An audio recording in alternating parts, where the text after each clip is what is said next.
Hello everyone, কেমন আছো তোমরা সবাই? আশা করি খুব ভালো আছো। তো দেখো, এদিকে মা খেতে দিয়ে দিয়েছে, খেতে বসে পড়েছে। ওইদিকে তাতান আর পাপানকেও খাইয়ে দিয়েছি। আর আজকে দেখো মেনুতে ছিল ভাত, কচু আলুর তরকারি, ওল ভাতে মাখা আর ইলিশ মাছের ঝোল, আলু দিয়ে, বেগুন দিয়ে, কচু দিয়ে, সব দিয়ে ঝোল। তো আজকে আমার লেজা খেতে ইচ্ছা করলো, তো সেটাই মাকে দিতে বলেছি, সেটাই দিয়েছে। তো তারপরে দেখো খাওয়া দাওয়া করে রেডি হয়ে বাড়ির পাশেই বসেছিল মেলা, সেখানেই এলাম দিদির সঙ্গে।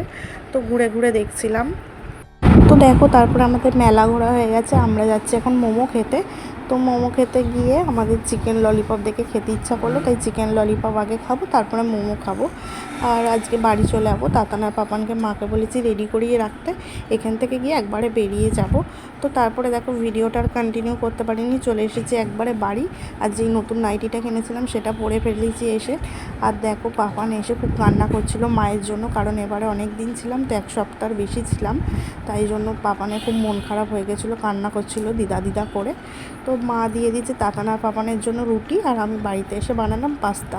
মা আমাদের জন্য রুটি আর তরকারি দিয়ে দেবে বলছিল, আমি বারণ করলাম, কারণ আজকে ডিনারে করব পাস্তা। তো বাড়িতে এসে পাস্তা বানালাম।